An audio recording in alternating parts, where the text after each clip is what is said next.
No, le falta la mitad.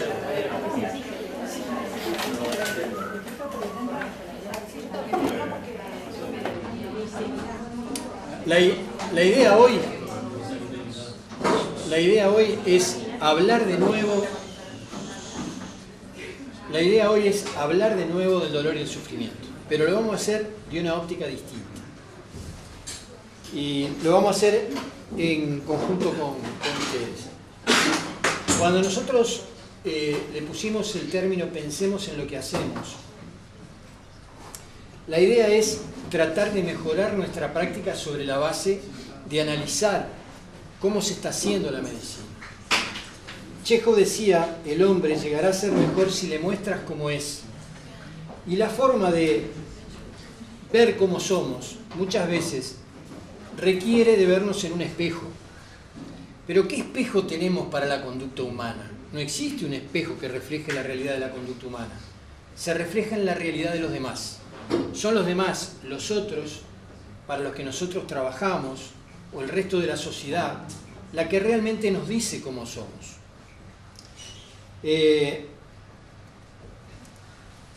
Esto es, me parece a mí, una caricatura de lo que nos pasa a nosotros. Nosotros nos sentimos gatitos, sin embargo la sociedad nos está viendo como leones. Y si ustedes se ponen a pensar la cantidad de alteraciones en la relación médico-paciente y de disturbios y problemas entre médicos y pacientes, es porque hay una disconformidad general de nuestra sociedad a propósito de nosotros. Y en parte esto se genera, por lo menos es una posición, porque no estamos atendiendo a lo que las personas quieren que atendamos en su... Atendemos sí el dolor, pero no atendemos el sufrimiento. Nosotros somos médicos y supuestamente lo que tiene que regir toda nuestra conducta es hacer el bien a los demás. Es decir, cuando alguien nos viene a pedir ayuda, nosotros tenemos que responder dándole lo que esa persona precisa. Decía Hipócrates, y esto hace ya muchísimo tiempo, que el fundamento del amor al arte médico está en el amor al hombre. Es decir, que el fundamento de nuestra profesión es el generar para con el otro un bien, hacerle un bien al otro.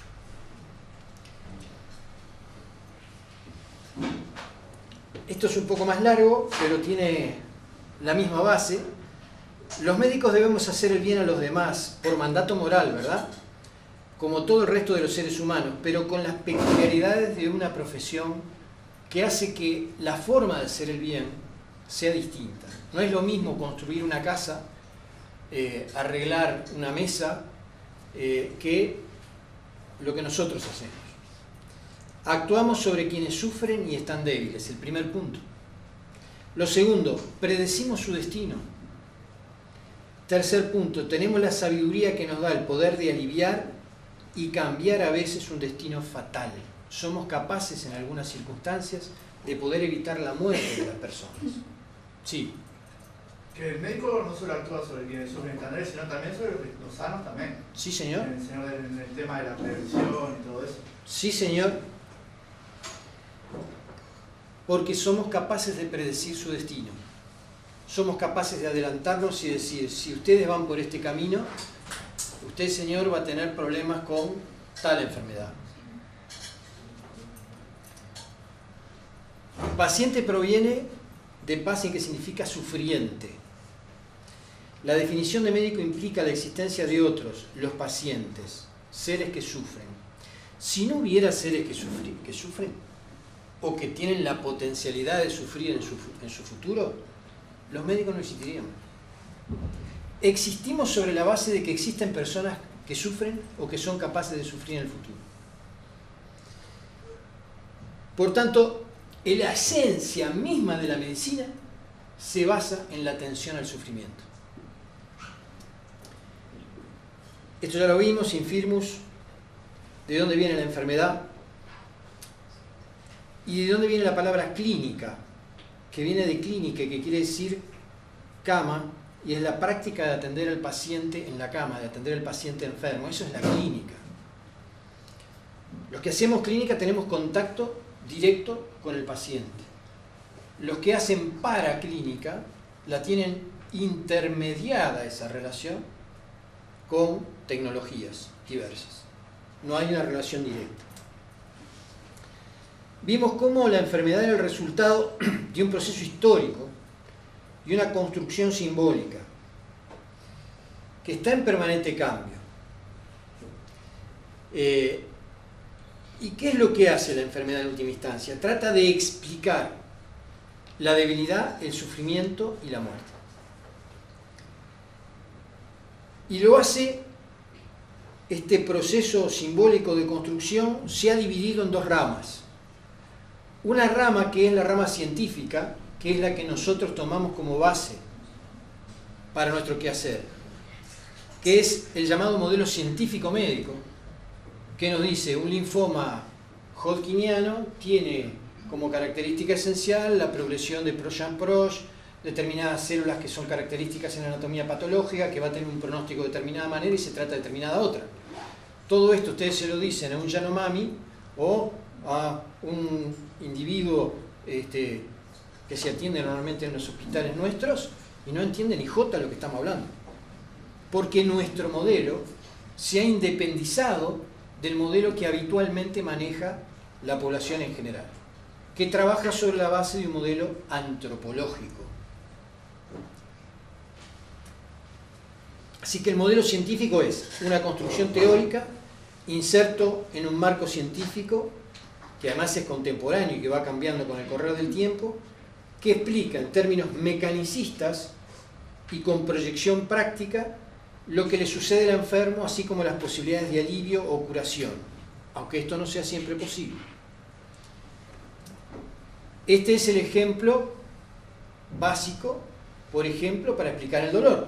Ustedes conocen muy bien desde los receptores, tienen toda la línea de la neuronal que lleva al final al encéfalo y cómo el encéfalo en determinados sectores procesa el dolor. Esto es la explicación mecanicista del dolor.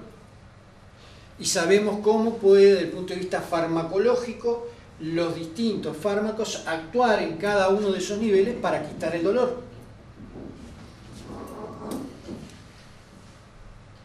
Este es el modelo antropológico que tiene como base la persona que nosotros vamos a atender.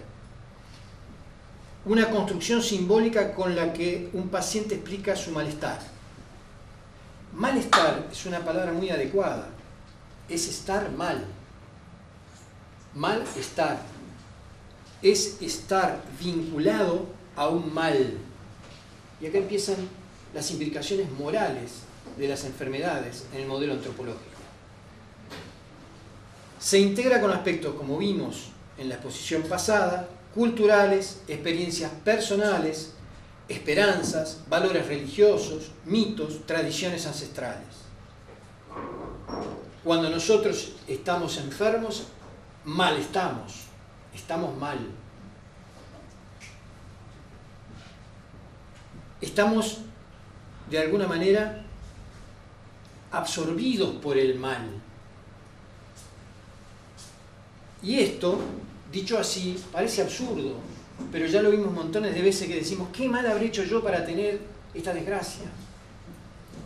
¿Por qué me castigan a mí con este mal? ¿Por qué a mí me pasa esto? Y las explicaciones que surgen no tienen nada que ver con el modelo para explicar el dolor que vimos. Absolutamente nada que ver. Y cada individuo y en cada cultura habrá explicaciones distintas que conformarán un complejo que explica la situación por la que está atravesando el individuo. Ese modelo, generalmente nosotros lo dejamos de lado. Nos cuesta mucho entrar. No estamos acostumbrados a tomar ese como eje central del sufrimiento del individuo. Este es un cuadro famoso que todos deben conocer, que creo que lo afanaron hace poco, ¿no? Del museo. Bueno, este es el famoso grito de Munch. ¿Qué les dice esto?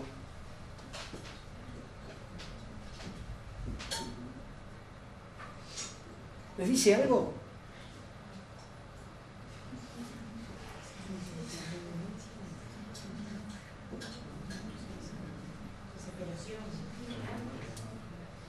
Este es otro que lo retoma de otra manera, Clauson, que lo rehace de otra manera.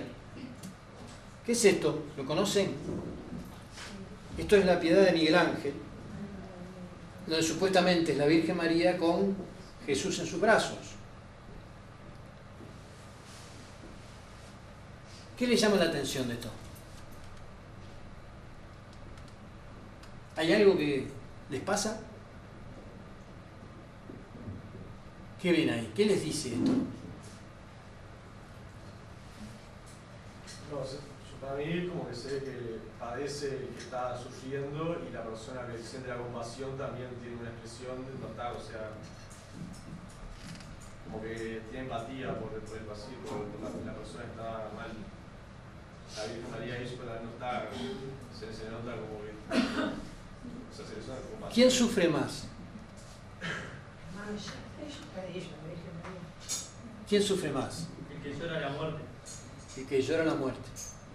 O sea, lo primero que quiero mostrarles ahora, y esta es un poco la diferencia con lo que veníamos, es ya el sufrimiento no está solamente en la persona que sufre, está también en la persona que rodea al que sufre. El sufrimiento no es un hecho simplemente aislado, sino que es un hecho casi social.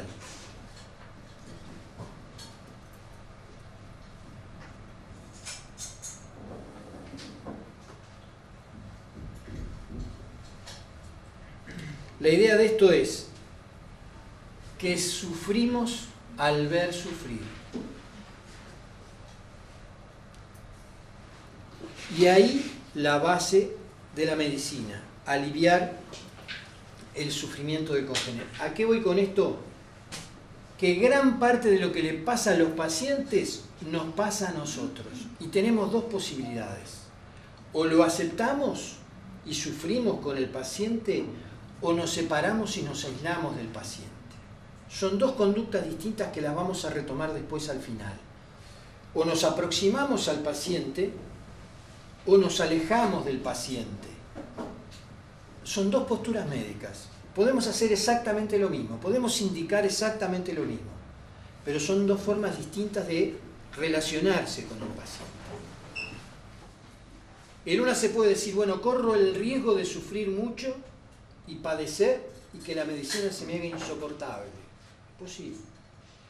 Y la otra es, yo tomo distancia y puedo tratar a los pacientes sin problema, ellos se mueren y a mí no me toca nada en lo emocional.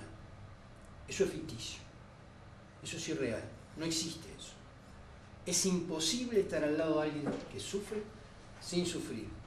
Si yo tomo la postura de tratar de evitarlo, lo que estoy haciendo es negando al individuo, transformándolo en objeto, en cosa. Así que en el acto médico se reconoce muchas veces un dolor físico que motiva la consulta originado en los órganos, pero otras veces el dolor físico está generado por intervenciones médicas. Otras veces el sufrimiento está generado por los vínculos humanos y el entorno, las circunstancias vitales, que incluyen también al personal médico. Todo dolor no necesariamente está vinculado con la enfermedad. A veces somos nosotros los médicos que a través de un procedimiento generamos el dolor, y a veces es un sufrimiento generado por mala relación del individuo con el propio equipo médico. Nosotros teníamos esta jerarquización, o tenemos esta jerarquización en la tradición médica positivista, que es primero pensar en el dolor físico, después, en una segunda instancia, en el dolor físico generado por las intervenciones médicas, y recién allá al final el sufrimiento que puede generar la mala relación con el médico. Lo que pretendemos hoy es revertir eso y que ustedes tengan la noción inversa de que lo más importante es primero compadecerse del individuo, atender el sufrimiento y a raíz de eso elaborar un proyecto conjunto de sanación. Cuando a uno le dicen, la otra vuelta decía la licenciada argentina Isabel del Valle, el dolor lo pueden poner en una escala de 1 a 10. Ahora, eso es relativísimo, ¿no? De 1 a 10. Si uno está triste, un dolor de repente pasa a ser 10. Si uno está contento, el mismo dolor pasa a ser 1. Es decir, hay una modulación del dolor que corre por aspectos espirituales. Entonces, la escala del 1 a 10 es muy relativa. Pero en medicina ocurre que lo que uno hace en el entorno del paciente puede modular las características del dolor. Si uno desatiende un dolor, el dolor por lo general suele ser más intenso. Si uno lo atiende, si uno toca el lugar que duele, generalmente se alivia. ¿Hay madres acá? ¿3 nomás? Bueno, pero de todas maneras deben tener experiencia con chiquitos. ¿Alguna vez se han caído los chiquitos? ¿Les ha dolido? ¿Qué hacen cuando les duele? ¿Qué hacen? Tratar de que no llore, calmado.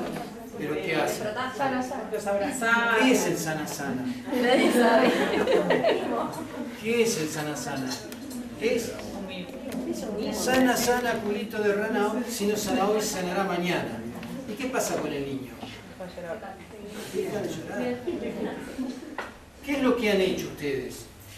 Simplemente atender el llamado de atención que esa personita está diciendo, me duele. Solamente con atenderlo. Yo tengo una chiquita de 3 meses que anteayer se cayó. Le quedó la trompita toda así, pobrecita, toda hinchadita. Vino corriendo, papá, me duele, me duele, me duele. 3 años. 3 meses. 2 años y medio, casi 3 años. Pero papá, me duele. Le pasé la manito sana, culito de rana. Se fue y siguió jugando. Y hoy amaneció toda hinchada. El fenómeno inflamatorio lo tenía. El fenómeno objetivo de lesión traumática y toda la cadena que vimos la tenía. Pero la modulación del dolor, ¿de qué depende? De la interrelación con el otro. Y acá hay una importancia capital para que ustedes, cuando sean anestesistas, o sean cirujanos, o sean lo que sean, en la interrelación con el paciente, van a ver lo que es la palabra tranquilizadora para modular el dolor. No hay nada que haga doler más que el susto. Si el paciente tiene miedo, el paciente le duele más. Y es incluso hasta difícil de calmar. Nosotros acá tuvimos una enferma con un cáncer que nos costó mucho llegar a la conclusión de que tenía un cáncer. Mientras no sabíamos lo que tenía, le dábamos cantidades de morfina brutal y no podíamos calmar el dolor. Hasta que llegamos al diagnóstico. Llegamos al diagnóstico y por ahí le dijimos, tenés un tumor, vamos a ver cómo te lo tratamos, el dolor. En la medida que le dimos explicación y tranquilizamos a ese futuro incierto que no tenía la menor idea, cambió la percepción del dolor. Y esto es lo que les decía, el sufrimiento está siempre empapado de la presencia de los demás. El dolor lo localiza en el cuerpo, pero se expande a lo que los rodean y viceversa. La angustia que uno siente cuando viene el niñito, me duele, papá, me duele, uno no sabe qué hacer. El dolor lo localiza en el cuerpo, pero se expande a los que lo rodean y viceversa. El dolor integra el lenguaje. Tal vez es la palabra más primitiva, tal vez es la palabra más primitiva para comunicarse consigo mismo y con quienes rodean al sufriente. Y esto de ver al dolor como una palabra es muy interesante. Este señor se llama Víctor von Wiesacker. Hay un artículo de Fernando Lolas, publicado, abierto en internet, sobre este tipo y la escuela de Heisenberg, que es muy interesante, se los recomiendo. Pongan este título. Es un neurólogo internista alemán que es considerado uno de los fundadores de la medicina antropológica. Intervino en el Código de Nuremberg y dice, escuchen esto no se lo pierdan, porque para mí es, cuando la hermanita ve que el hermanito siente un dolor, encuentra un camino que está más allá de todo conocimiento. Cariñosamente su mano encuentra el camino, acariciando, quiere tocar allí donde le duele. De este modo, la pequeña samaritana se convierte en el primer médico. Lo único que hace la hermanita es irle a tocar al hermanito en el lugar donde le duele. En ella opera inconscientemente su saber acerca de una eficacia primordial que dirige su impulso hacia la mano y conduce la mano hacia el contacto eficaz. Porque esto es lo que experimenta el hermanito. La mano le hace bien. Entre él y el dolor se interpone la sensación de ser tocado por la mano de la hermanita. Y el dolor se retrae ante esta nueva sensación. Y así surge el primer concepto del médico, la primera técnica de terapia. ¿No es maravilloso esto?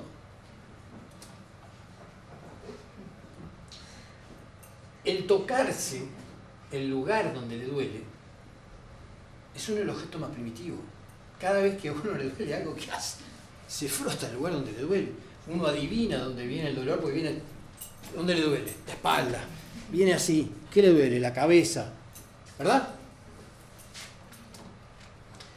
La representación de los primeros médicos en los jeroglíficos egipcios está hecho sobre la base de un individuo que coloca la mano sobre otro.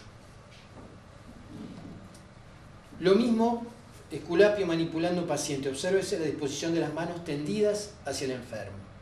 Esto está en el libro de Topolán. El grito o el gesto que provoca el dolor comunica en los seres gregarios una amenaza al resto de los individuos que componen la sociedad, que modificarán sus conductas con vistas a proteger o defender al sufriente y al grupo en su conjunto. Cuando un perro larga un grito de dolor y está en una jauría, los demás prestan atención a eso. Es decir, que la expresión del dolor importa para todo el grupo. No es un fenómeno aislado. El dolor es a la vez un producto cultural generado en la interacción del individuo con su cuerpo y con la sociedad. Hay dolores que culturalmente se entienden como benignos y hay algunos dolores que se ponen culturalmente intolerables. Y ahora vamos a ver algunos ejemplos de ello.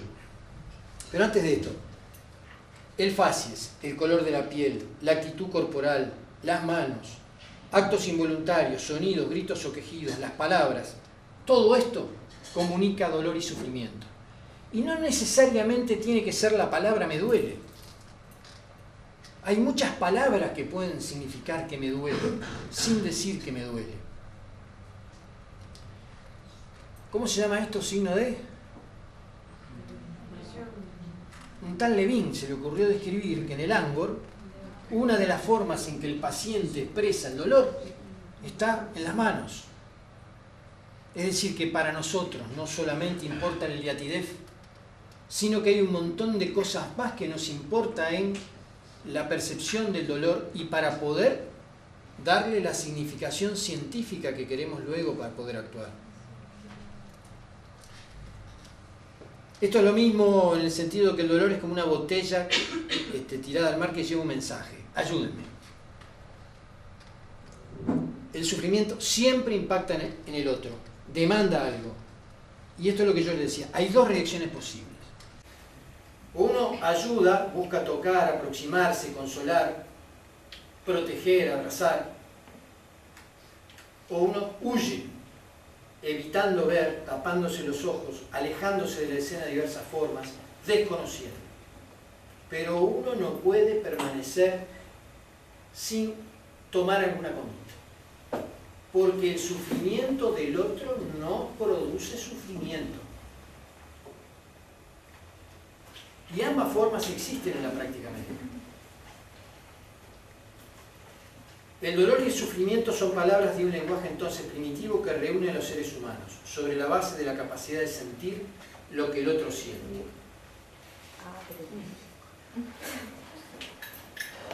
Yo estaba mirando las caras a ustedes. Ella abrió la boca y casi que se tapó los ojos. ¿Por qué puede haber hecho eso?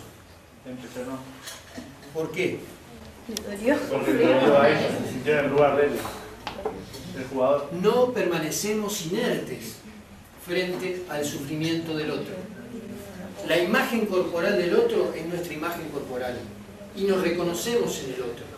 Y esa quebradura la sentimos como propia y como desorganización de nuestro propio cuerpo. Nos es intolerable cuando uno no lo espera y lo ve de golpe. No hay quien se mantenga... ¿No? ¿Y acá qué les pasa? No hay nada. Nada. ¿Por qué no les pasa nada? ¿Cuál es la diferencia entre una cosa y la otra? No lo hemos identificado. Porque en uno nos vemos identificados. No es una cosa. Cuando el otro es una cosa, no nos importa. No sentimos lo que el otro siente. Cuando hablamos de que en medicina a veces cosificamos a los pacientes, es que los transformamos en troncos y dejamos de sentir lo que deberíamos sentir. Estas imágenes que ven acá son medias crudas.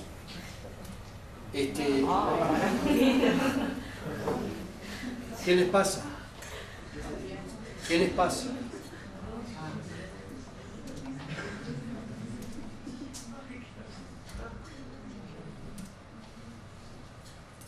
Sufrimos al ver sufrir. Y sufrimos al ver sufrir al quien le damos alma. Si nosotros lo desalmamos y lo transformamos en objeto, no nos importa. Es un tronco, es una piedra.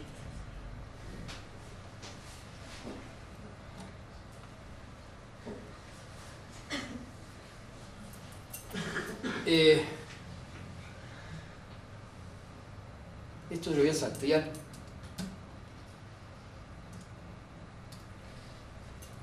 Y este es el tema. Cuidado si en el ejercicio del arte médico veo muchos pacientes, pero muy pocas personas. Si yo no transformo a los individuos en semejantes, cada vez que yo hago un acto, transformo. Si no entiendo que es un semejante, una persona, al individuo que trato, corro el riesgo de perder la base misma del arte médico.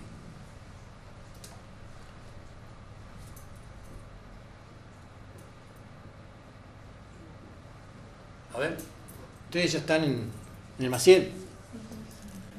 ¿Hicieron clínica médica? ¿Sí? Bueno, ¿qué enfermedad tienen? Autoflagelación. Autoflagelación.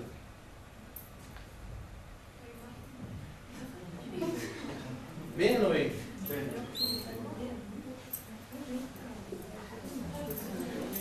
¿Ven las manos? ¿Quieren que apaguemos las luces para ver?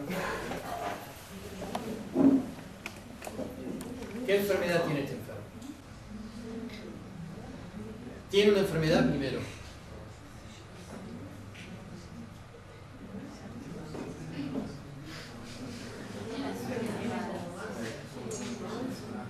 En algunos lados me han dicho lepra, en otros me han dicho una poliartritis reumatoidea. No tiene nada que ver con una poliartritis reumatoidea. Pero le faltan falanges, ¿verdad? Cuando uno aparece con estas manos enfrente diría, pa, ¿qué le pasó? Puede tener un accidente.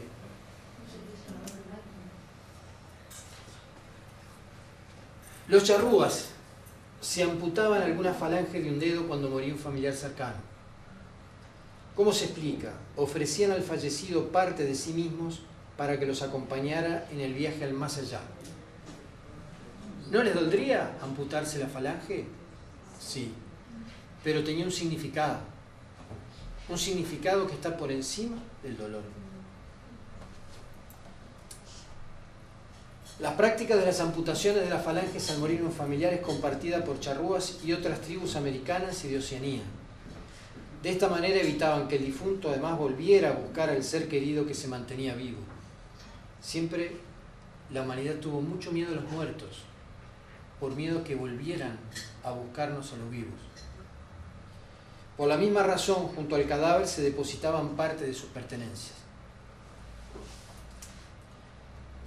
El dolor no importa, y recuerden porque después lo vamos a analizar, no importa, cuando tiene un sentido, una explicación que lo integra al individuo con sus expectativas vitales, culturales, religiosas, científicas.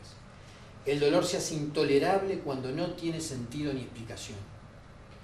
Se buscan explicaciones morales, el dolor como castigo de donde también está el otro. El famoso ¿qué mal habré hecho yo para sufrir este dolor? Es porque alguien lo está castigando a uno. Hay un otro que castiga.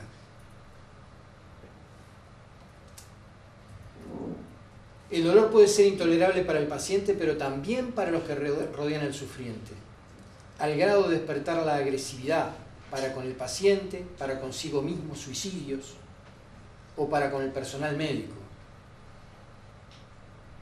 El tratamiento del dolor es un alivio para el paciente, pero también para los que lo rodean, incluyendo al médico. ¿Qué ven ahí? Es un niño con un puñal clavado en el pecho. ¿Es tolerable esto? Se puede tolerar porque el niño no está lastimado. Se trata solamente de un disfraz bastante desagradable.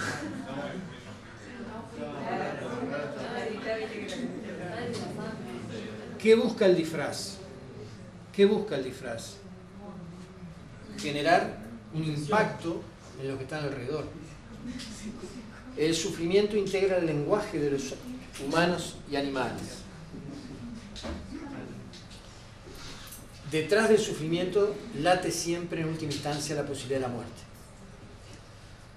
Pero no por evitar la muerte se deben generar más sufrimientos. Y aquí es uno de los temas más importantes cuando nosotros nos enfrentamos a seres sufrientes. Conocer el necesario respeto de la muerte es uno de los saberes más difíciles que debe adquirir el médico, porque supone no solamente saber mucha medicina, sino también aspectos humanos inasibles por la mirada científica objetiva, que implican el análisis de los sufrimientos propios y ajenos.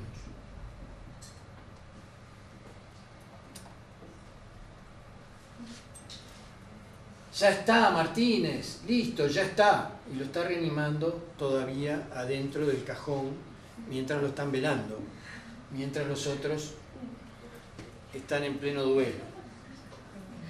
Esta caricatura es la expresión más clara de lo absurdo que puede significar a veces la persecución de mantener a individuos con vida cuando en realidad ya no tiene sentido.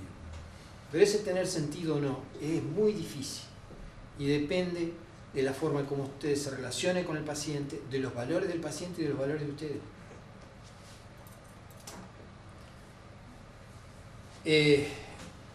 Se cree que el dolor del paciente y los sufrimientos de los que le rodean se alivia con la muerte. Esto es un hecho y un dicho de hace muchísimos siglos. Más de una vez ustedes dicen, me quiero morir, ¿no? Pasó una cosa terrible, me quiero morir. Es la forma de evitar el sufrimiento, la muerte. Quitar la vida del agonizante que sufre era y sigue siendo un hecho común hoy, aunque ahora oculto en las conciencias y en los sanatorios.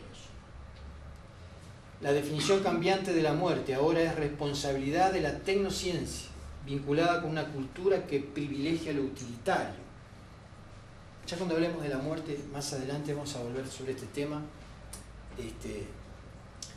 Pero esto, no sé si ustedes conocen la figura de la despenadora o el despenador. Es una figura americana y del ámbito rural vinculada con nuestro origen indígena, que se encargaba de evitar el sufrimiento de los agonizantes, por lo general rompiendo el cuello a pedido de los familiares. Esto, que parece tan extraño, ocurría en nuestro país hasta 1900, 1920, hasta hace 100 años atrás. Existió entonces, bueno, hoy sería considerado un homicidio en serie, pero era una persona a la que se convocaba, no había analgésico, no había nada, un neoplasma de próstata diseminado, con dolores intolerables, un individuo que se le fracturaban los huesos, tirado en una cama. Llegaba un momento en que era tan insoportable para los familiares que los familiares solían llamar al despenador o a la despenadora, lo mismo que los indios.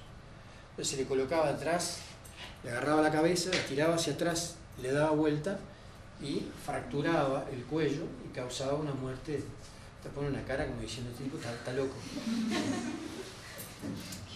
Este es el libro de un antropólogo, Daniel Vidar, que lo llamé el otro día, todavía no lo encontré, que tiene en este momento 93 años, que vamos a ver si podemos traer.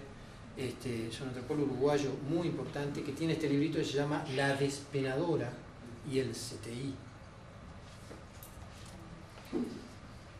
El anestesista es una forma de evitar el sufrimiento, pero evitar el sufrimiento del médico, del dolor que produce el médico cuando va a operar. No, es una figura que se encarga de evitar el dolor provocado por los procedimientos quirúrgicos en los últimos 150 años, pero con la premisa de la preservación de la vida. En las últimas décadas amplía su espectro al dolor crónico y surgen las llamadas unidades del dolor, junto con lo que luego vendrá las unidades de cuidados paliativos. Se desarrolla entonces la medicina del dolor, que es de alguna manera una nueva especialidad. Y este es Ralph, el anestesista de la antigüedad. Bueno, aparecen los cuidados paliativos. No vamos a entrar en esto, yo creo que en determinado momento capaz que le damos un tono a esto más adelante. El potro bravío es un desafío para el gaucho. El dolor y el riesgo forman parte esencial de la acción destinada a obtener el honor y un lugar en el mundo.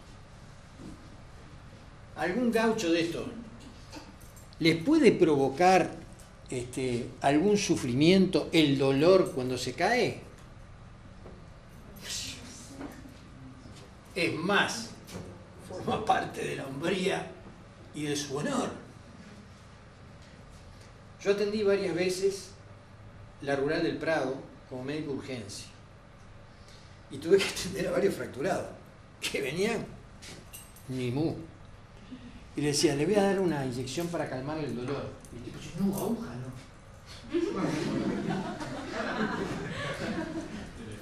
¿A qué voy con esto?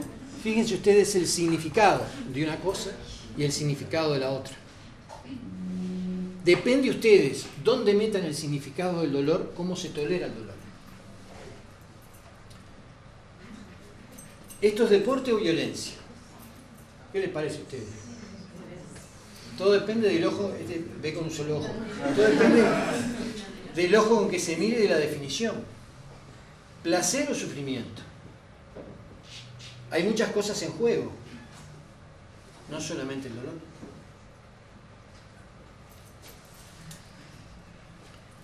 Y este es otro tipo de cosa, la otra cara del dolor. El dolor de la tortura, que es la búsqueda del deshonor. Lo contrario exactamente de lo que acabamos de ver. Mientras que el dolor es reconocido por el todo como un gesto honorable, en el caso del padre del potro, el dolor de la tortura destruye, es provocada por el otro. Los que han sufrido torturas, entre comillas, pierden hogar en el mundo. A tal extremo llega la experiencia dolorosa provocada por el congénere. Se establece una lucha entre el deseo de supervivencia y los imperativos morales que altera el funcionamiento mental hasta desdoblarlo, hasta considerarse que uno son dos, que uno pasa a ser dos. Así que esto es otro significado totalmente distinto de la amputación de los dedos. Esto es de una película que más de uno debe haber visto. Así que el dolor es capaz de interferir con la conciencia y con la expresión voluntaria, de ahí la tortura. Reduce el lenguaje oral al grito. El dolor desdobla al individuo en su yo y en su cuerpo y lo fragmenta. Esto lo vimos con las exposiciones de Isabel del Valle. Esto lo vimos. La historia de Frida: poliomielitis, accidente de tránsito, osteomielitis crónica, escalas de decúbito, más de 30 operaciones. Y ella decía: dolor, siempre dolor.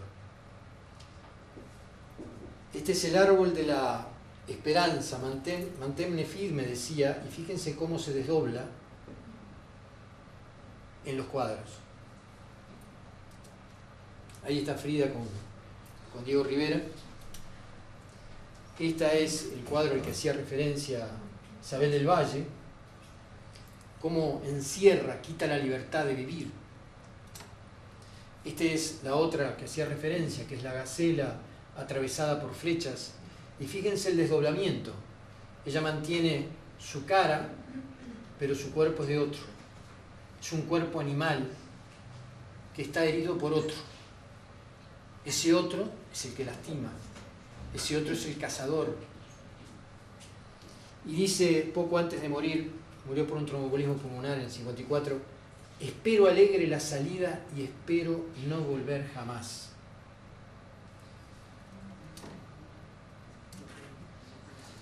No voy a entrar en esto porque nos vamos pero sí en esto.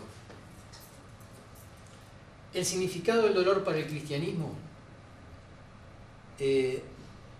forma parte de una concepción vital, más allá de la vida, porque a través del sufrimiento se puede alcanzar el más allá y la vida eterna. Es una forma de poder darle significado al dolor y al sufrimiento. Todo lo que existe está sujeto al dolor, al sufrimiento para el budismo. El origen del sufrimiento es el deseo, la sed, la concupiscencia, el ansia de vivir. El dolor puede ser suprimido apagando estos deseos. Para extinguir el sufrimiento se debe seguir el camino de 8 senderos. Pero para el momento actual, en donde las religiones han perdido muchísimo el pie, y donde todo trata de ser explicado por la ciencia y buscarle una utilidad, el dolor perdió sentido. No se tolera el más mínimo dolor. Y así se llama una emergencia móvil igual, porque me apareció un panadizo acá y me duele, o sea, como me duele este panadizo, y se llama la emergencia médica móvil a las 3 de la mañana. Esto no era pensable hace 100 años atrás. La responsabilidad absoluta de la erradicación del dolor queda en el ámbito médico-científico. Los encargados de sacar el dolor somos nosotros. Si el médico fracasa, se lo culpa por ello. Dada la ilusión cultural contemporánea de la totipotencialidad de la ciencia y de la técnica, esperan de nosotros mucho más de lo que nosotros podemos dar. Y nosotros somos culpables de haber generado, a través de medios de comunicación masiva, etcétera, etcétera, eso es otro tema, hemos generado una expectativa que en realidad no podemos cubrir. Bueno, surge la medicina del dolor, cuyo único cometido es aliviar los dolores crónicos, pero en este momento solamente el 60% se pone bien. Hay un 40% que no lo podemos aliviar. Este fue gran parte culpable del método científico, don René Descartes. Cuando siento dolor en el pie, la física me enseña que ese sentimiento se comunica por medio de los nervios repartidos por el pie, los cuales son como unas cuerdas tirantes que van desde los pies hasta el cerebro. Y esta misma explicación es la misma explicación que manejamos todos los días cada vez que a alguien le duele, dándole ahora neurotransmisores, todo lo que quieran, pero es la misma explicación. Dejando de lado todo lo que va rodeando desde el punto de vista humano este dolor. Así que predomina la explicación del modelo médico-científico actual, dice, modelo lineal, mecanicista, sustentado por la ciencia y la técnica, lejos de una explicación vinculada con el otro, o con el más allá, o con la magia, o con los dioses. Los tratamientos están insertos en el mismo modelo lineal, bloqueo de las vías, intervenciones quirúrgicas, potentes analgésicos. A pesar de los avances, no encontramos solución a casi el 50% de los dolores. Discúlpeme, doctor, pero ¿dónde se inyecta el colágeno para rellenar el vacío existencial? Esto forma parte de lo mío. Este era el modelo de Descartes actualizado. Vimos que esto era intolerable, ¿verdad? ¿Por qué? Porque vemos al individuo, el congénere sufriente. Pero esto es tolerable. Porque está intermediado. No es la visión directa, la relación directa con el individuo. Está mediatizado a través de la tecnología. Por interpósito aparato. Vemos la cosa y yo, ¡qué disparate! Cosa, pero no te impacta como te impacta el objeto metido en el ojo. Este señor se llama Giacomo Rizzolatti. Inventó una cosa, descubrió una cosa muy interesante. Estamos ahora. Experimentando con monos a los que le estaba poniendo en la corteza cerebral detectores de la actividad cortical, vio que cuando esos monos sufrían y eran vistos por otro mono, el otro mono se le activaban las mismas neuronas que a este que sufría. A eso le llamó las neuronas espejo. Este mono, con los cosos puestos, le inyectaba. En el momento que pegaba un grito el mono, se le activaban determinadas zonas del cerebro. Al otro mono que estaba todavía esperando que lo inyectaran, que miraba eso, se le activaban las mismas zonas. A eso este señor le llamó las neuronas espejo. Es muy difícil saber en el trasfondo qué es lo que está pasando desde el punto de vista científico. Pero desde el punto de vista de la explicación, es claro que esto es un sustrato muy interesante para decir, cuando uno ve sufrir, sufre. Y sufre activando las mismas neuronas del tipo que sufre. ¿Se entiende esto?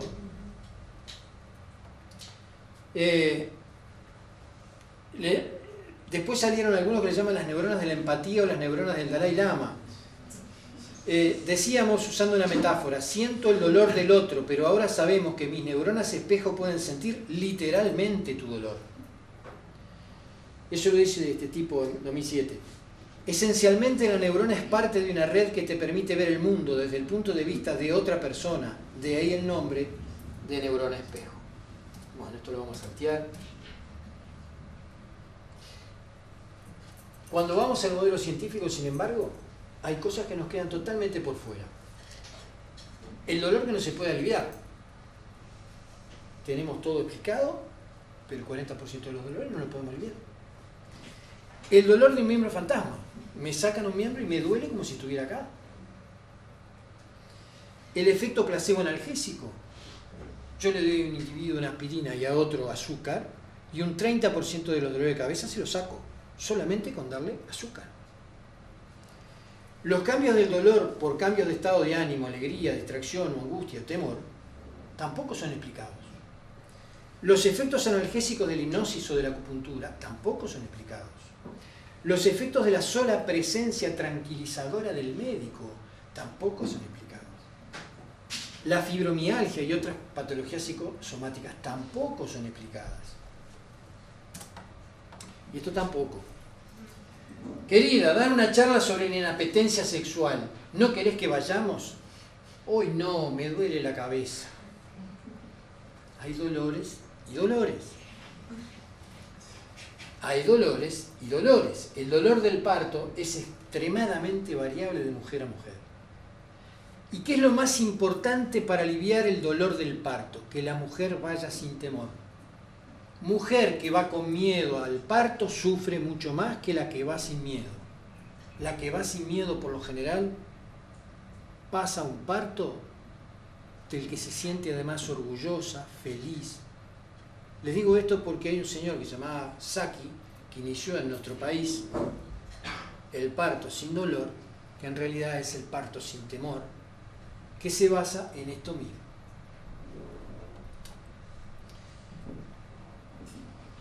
Bueno, acá voy a saltear.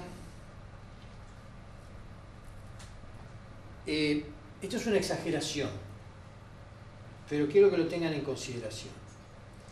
Cuando nosotros no somos capaces de ver en el congénere a un congénere, sino en una cosa, se corre el riesgo de caer en el racismo, en maltratar a los homosexuales, en las creencias, darle poco valor, en última instancia, en cosas muy parecidas al nazismo, que lo que hizo fue transformar a todo lo que no era la raza pura en cosas, y en cosas absurdas. Hitler desprecia la ayuda al que sufre, al enfermo y al desvalido, lo considera antinatural, dado su presupuesto de que la selección natural obra en el sentido de los más fuertes. El darwinismo, que Darwin hizo una cosa muy importante, pero fue mal interpretado, lleva a la concepción errónea de que el más débil debe ser eliminado. Desconoce que el dolor y la capacidad de sufrir, así como la empatía para con otros seres de la misma o diferentes especies, también son producto de la selección natural. Y que el ser humano depende de otro ser humano, sea este fuerte o débil. Este señor es Joseph Mengele, el ángel de la muerte, que experimentaba en los campos judíos con seres humanos, y que se casó en Uruguay en 1959 en Colonia. Después desapareció, creo que lo encontraron muerto en Paraguay, ¿no? Esto me lo voy a saltear porque si no nos vamos... pero esto no puedo... Se los voy a comentar nomás. Hay un señor que se llama Albert Biederman y Herbert Zimmer. Son psiquiatras de la Fuerza Aérea Norteamericana, estudiosos de la tortura, en especial de los métodos chinos empleados en la Guerra de Corea, que luego se aplicaron en la segunda mitad del siglo XX. Autores de La manipulación de la conducta humana, es un libro publicado en 1961, que es la Biblia del torturador. Hoy en día se perfecciona la tortura para doblegar al enemigo con una base neurocientífica. Hoy se aplica la ciencia y la tecnología aplicada a la tortura. Por ejemplo, se utiliza, entre otras cosas, el sufrimiento del otro, y en particular, el llanto permanente de un bebé. Para torturar hoy en día, una de las cosas que se hace es meter a un individuo desnudo en una jaula, con parlantes que lo que hacen es pasarle permanentemente el llanto de un bebé. Eso se transforma en totalmente intolerable. No se puede tolerar. No se lo agrede físicamente, se lo agrede en el lugar que más duele, que es el sufrimiento del otro, sobre todo de un niño. Bueno, a este tipo le tengo una bronca bárbara, pero no le voy a decir. Me voy a saltear porque si no, no...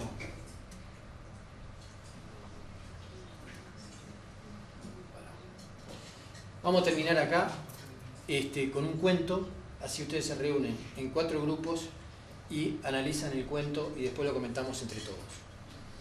El cuento es Campamento Indio de Hemingway, que está publicado en un libro que se llama Las nieves del Kilimanjaro.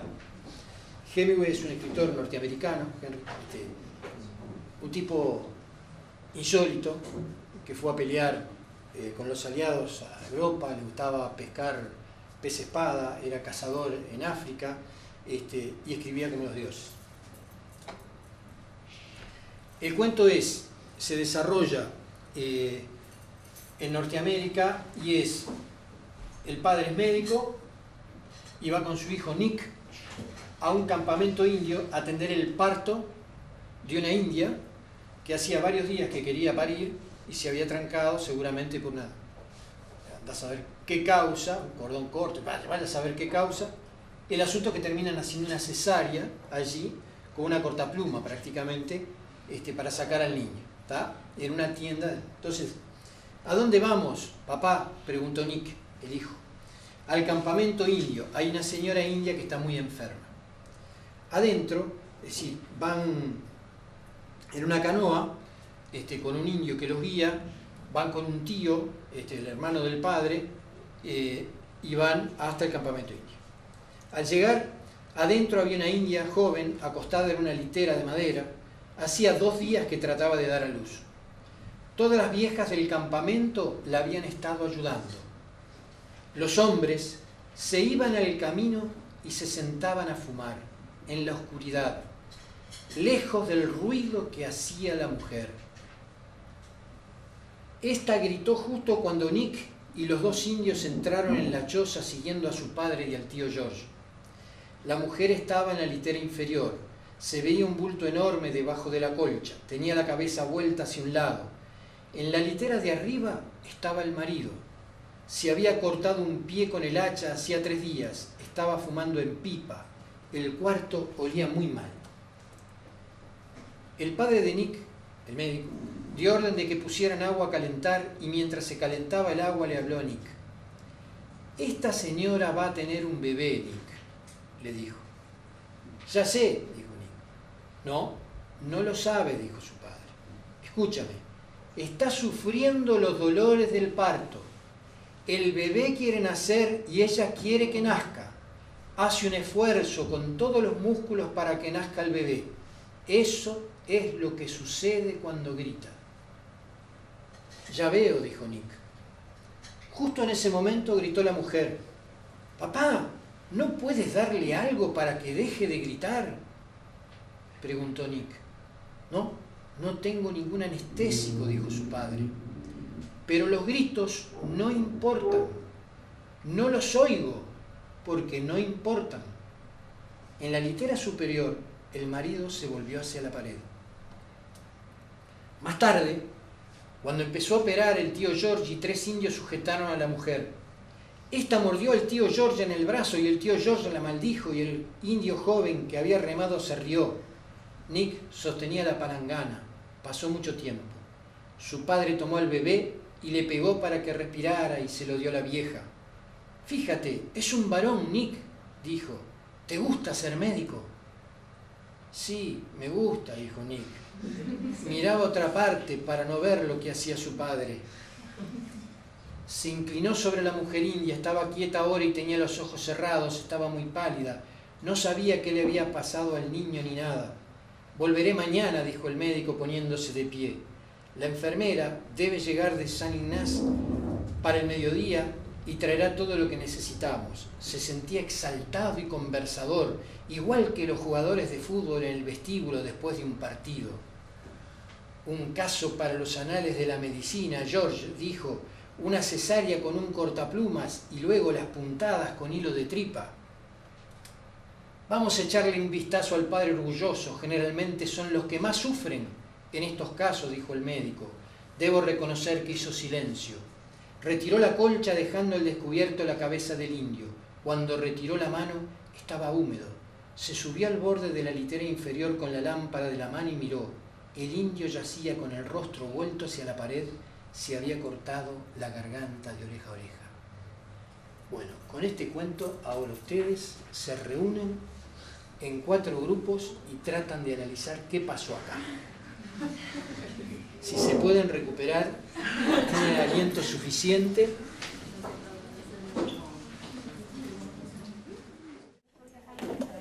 Las preguntas serían, si quieren, para ordenarse un poquito en los comentarios. ¿Por qué el padre no oye los gritos de la mujer? ¿Por qué el padre no oye los gritos de la mujer? Y segundo, creo que si hay alguien que pudo haber permanecido sin tomar alguna acción en el cuento, si hay alguien que permaneció indistinto a lo que sucedía, ¿qué es eso de sentirse como que estuvo en un partido de fútbol el médico. Analicen todas estas cosas, independientemente de, bueno, por qué el marido se mata.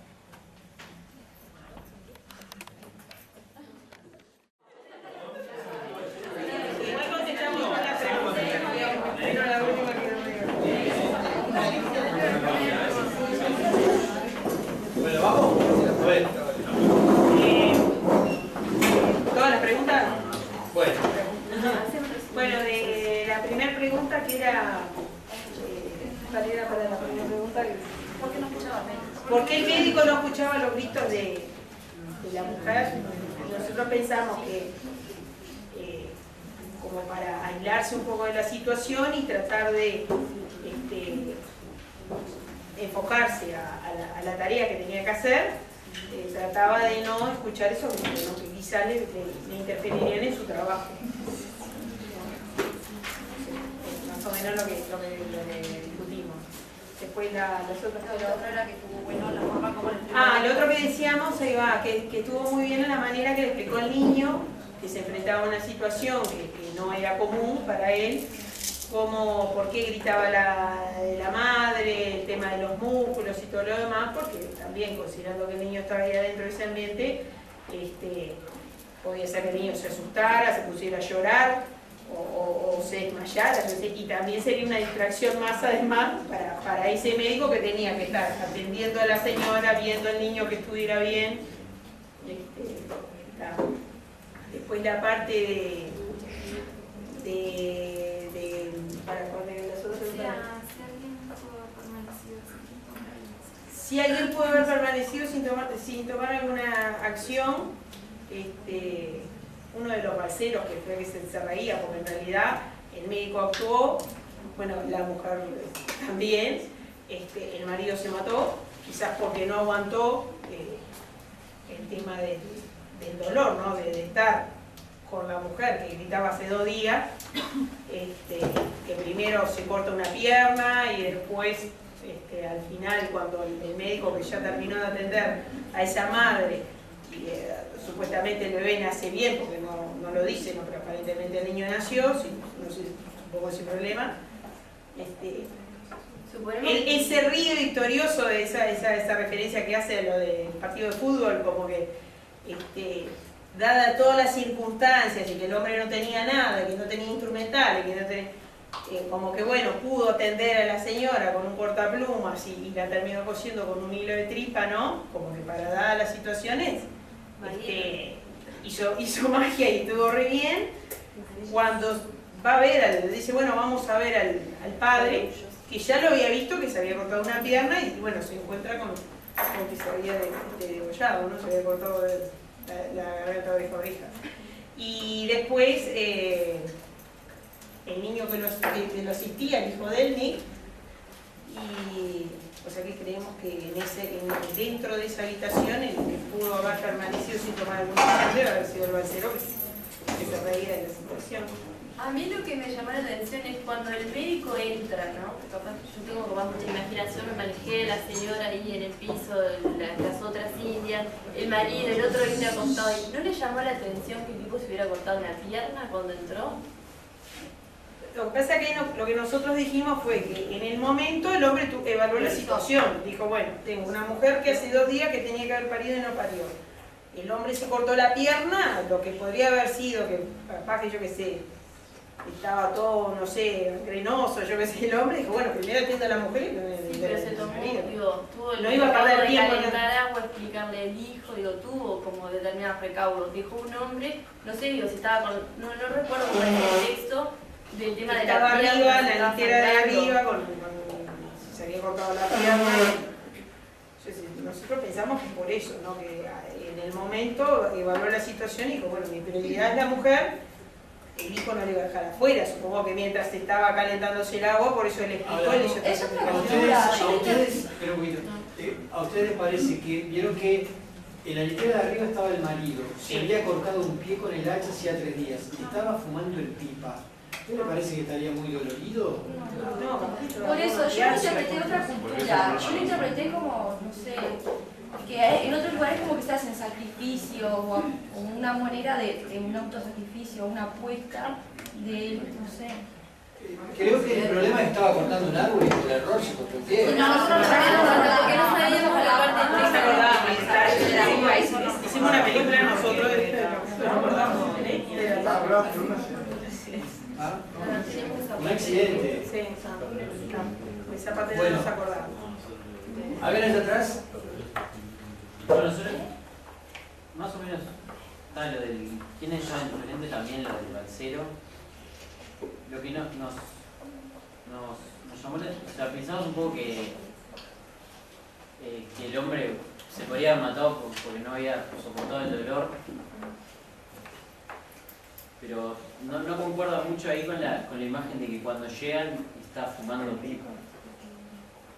O sea, a todos se nos ocurrió que se habría matado porque no soportó el dolor, pero después repasando, no sé, no concuerda mucho la imagen, estaba como medio indiferente. En realidad nosotros lo que pensábamos con respecto a la pipa es que podría estar fumando para tratar de tranquilizarse, que es lo que se hacía en su momento acá cuando el hombre no entraba en la sala de parto. En el nerviosismo, el tratar de bajar eso un poco, el fumado. A ver, ¿qué más? O sea, nosotros lo que consideramos era como que el tipo tenía bastante dolor y estaba esperando que llegara el médico. Y cuando llega el médico, el niño le pregunta por qué no le da algo para dejar de gritar y calmarle el dolor. Es ahí cuando él se da vuelta. Entonces ahí lo que nosotros interpretamos es que si tanto la mujer como él estaban con mucho dolor, pero la mujer lo pudo soportar por el fin que tenía el dolor, o sea, que era que naciera su hijo. En cambio él estaba sufriendo por los pies, pero no tenía un fin. Entonces que a iguales cantidades de dolor, el sufrimiento era diferente y él se terminó suicidando y ella no, al enterarse de que no había con qué calmarse. ¿Podés adelantar un poco a la parte donde él se da vuelta? Igual nosotros eso lo interpretamos más bien por otro lado. Nosotros, claro, pensábamos, bueno, es una tribu en la que el hombre no está acostumbrado, ni sabe, ni escuchó nunca el sufrimiento de una mujer en un parto. Porque dice que todos los hombres se van lejos a no escuchar. El tipo no tiene más remedio que pasar, no solo escuchando, sino 2 días escuchando a la mujer gritar de dolor. Y en el momento que llega el médico dice, no, bueno, esos gritos en realidad no los escucho por una cuestión de que, bueno, es normal que esté gritando porque está queriendo sacar un niño. El tipo es como que el colmo de su dolor, del sufrimiento por la otra persona y no aguanta más. Nosotros lo interpretamos como por ese lado, más que por su propio dolor, sino que no toleró más el dolor que estaba viendo, que nunca ni siquiera se había imaginado que podía ser. Y hasta ahora había permanecido totalmente ajeno a ese ritual del parto. ¿Quién? Los hombres. Los hombres que se fueron lejos. Sí. Ustedes vieron que Capaz que no se pudo ir lejos porque se cortó el pie. hay gente que se va para no escuchar. Es que nada quedó todo en el medio. Pero se cortó el pie, nosotros interpretamos que que era una herida previa lo de la cortadura de pie. ¿Es una herida previa? No. 3 días. 3 días por lo menos. Claro, es una herida, o sea, pero digo que capaz que si el hombre no se hubiera cortado el pie, estaría con el resto de los hombres fumando afuera. No estaría dentro del lejos, no estaría dentro de la habitación. Ahí no le quedó más remedio que quedarse ahí. Quedarse adentro porque se había cortado un pie. Porque se había cortado un pie. Claro. Yo no me acordaba la parte. ¿Sí? Yo lo que le decía a mis compañeros que en realidad es una posición única porque no hubo orden en eso, es que por algo, o sea, eso no lo estamos mirando o sea, está escrito. Entonces tiene una intención también, el que escribe eso, me parece a mí, ¿no? En el orden en el que escribe las cosas. ¿Por qué? O sea, a mí me parece que ¿por qué escribe? Cuando dice ahí, no puedes hacer algo para que deje de gritar, tal, dijo que no tenía ningún analgésico, que los gritos no importan, no los oigo, porque no importan. Y enseguida el autor describe que el padre se dio la vuelta y miró hacia la pared. Y al final nos enteramos de lo que había hecho. Entonces, a mí me pareció que fue como, o sea, más allá del dolor que él sentía, no de la pierna, o sea, el dolor por el dolor de su mujer, que lo vivía como una sola cosa y era su hijo el que iba a nacer también, o sea que él era parte de ese dolor que sentía la mujer. ¿Y si no hubiera sido su hijo, no sería parte de su dolor también? No, también, sí. Pero capaz que podía sentirse un poco culpable, entre comillas, por el dolor de la mujer también, no sé. Entonces, estaban esperando, ella estaba sufriendo, estaban esperando a alguien que viniera a ayudarlos con ese sufrimiento. Perdona que analice un poquito lo que acaba de decir, Sí. que es muy importante. Sentirse culpable por el dolor del otro. No solamente nos sentimos a veces culpables porque sufrimos nosotros, sino nos sentimos culpables cuando el otro sufre y no podemos hacer nada. Y sobre todo cuando es nuestro propio hijo el que está haciendo, entre comillas, sufrir a la mujer. Ahí va. Está muy bueno eso que estás diciendo. Entonces después, ¿qué pasa? Llega la persona que vos estabas esperando que llegara para aliviar ese dolor y te dice que el dolor no importa. Entonces, vos estás sufriendo por eso y ahí tomo la decisión. Me parece que eso fue un precipitante también a que tomara la decisión. Pero está basado en modo personal. El médico no atendió el dolor. Eso aumentó la sensación. Porque el objetivo del médico era traer al niño al mundo, no aliviar el dolor. El objetivo de lo cumplió, era algo... Yo creo que también, sí. Era como llegar a un fin sin importar los medios. Yo no sé si le importaba los medios. Tipo, yo creo que el médico sabía que una vez que el niño estuviera fuera, los dolores iban a cesar, era parte de la cura de los dos. Quizás estuvo mal o quizás no fue la mejor forma de decir que no iba a hacer caso a ese dolor. Pero capaz que hubiera tenido que explicar. Viste que por acá dije una cosa muy importante. Cuando uno está muy afectado por un dolor, realmente, a veces lo incapacita para hacer cosas. Por eso. Incluso aparte, para abrir un vientre, si eso vos estás pensando que en todo cada lo que va a tajo que gritar, vas a hacer le va a doler, no lo abrís. Eso Entonces fue una de las tenés cosas que dijimos, el tipo tuvo que aislarse porque si no, no había forma de que hiciera lo que tenía que hacer. actuar. Eso pasa muchísimo con los cirujanos. El tema está en el equilibrio que uno tiene que tener. La actividad quirúrgica genera dolor. Entonces tenemos que ser muy juiciosos en ese equilibrio para tratar de generar primero la menor cantidad de dolor posible. Y si lo generamos, generar lo simbólico necesario para que el paciente lo pueda interpretar. Para darle al individuo los elementos como para que pueda incorporar ese dolor dentro de lo necesario para su curación. ¿Se entiende lo que estoy diciendo? Y yo como, otra cosa, ¿no? El objetivo del médico o lo que hizo el médico, ¿no? La acción que tuvo. ¿Cómo se ve él mismo, luego de haber hecho lo que hizo? ¿Cómo lo vio el marido, el esposo de la que estaba a tener el bebé? ¿Cómo lo vio su hijo? Fueron visiones todas diferentes también. Y eso también habla de qué es lo que uno pretende del médico y qué es lo que el médico piensa que dio o que no dio también. O sea, como... ¿Vieron el sentimiento que tiene de victoria, como si hubiera ganado? Claro. Y realmente fue una cosa exitosa. Dice, esto está para publicar en los anales, no sé qué revista. Sí. Porque realmente estaba muy bien hecho desde el punto de vista de la conducta técnica médica, ¿verdad? El problema es que para hacerlo tuvo que amputar todo el resto del sufrimiento que no lo vio. Lo tuvo que sacar de la Troya. Esto es interesantísimo, es una forma de analizar. Y además lo otro es el orgullo médico. El orgullo médico para hacer las cosas bien. Si uno hace las cosas bien, yo siento orgulloso por lo bien que hizo. Pero el problema, el drama viene después. Cuando se enfrenta a una realidad, ¿verdad?, de la repercusión que tuvo el sufrimiento que no atendió. Porque de repente con algunas palabras que le hubiera dicho el marido, capaz que alcanzaba. Con haber entrado en comunicación con el resto de los presentes. Porque el dolor no es una cosa individual, es una cosa que se vive en grupos, en sociedad. Para ustedes, cuando tengan que atender a un niño que duele, ustedes van a ver lo que son la posición de los padres.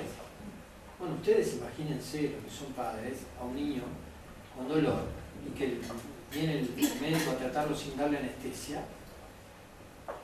Imagínense la posición que estarían ustedes. Es insoportable. Bueno,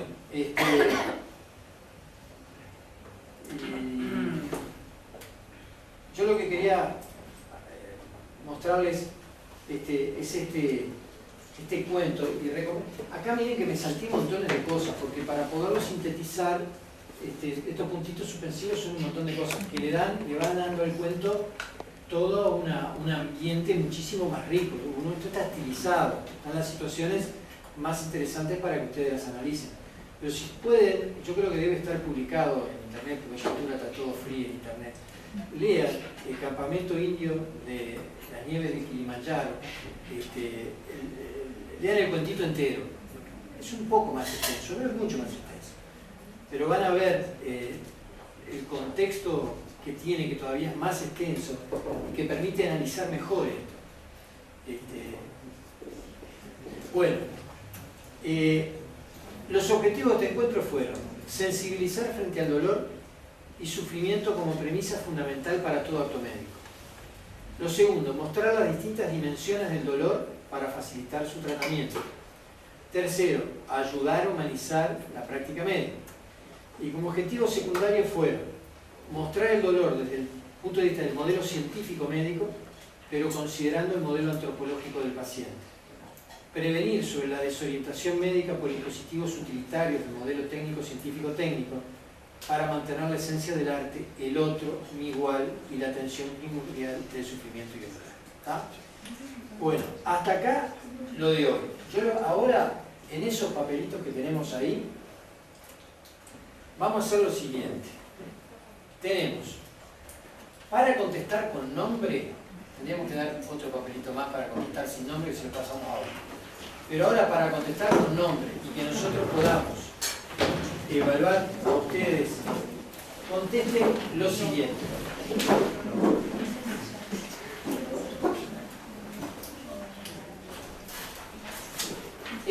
Tienen que contestarlo, traten de hacer el esfuerzo en 5 líneas, no más. Tienen que hacer un esfuerzo de condensación. ¿Por qué la medicina es un arte?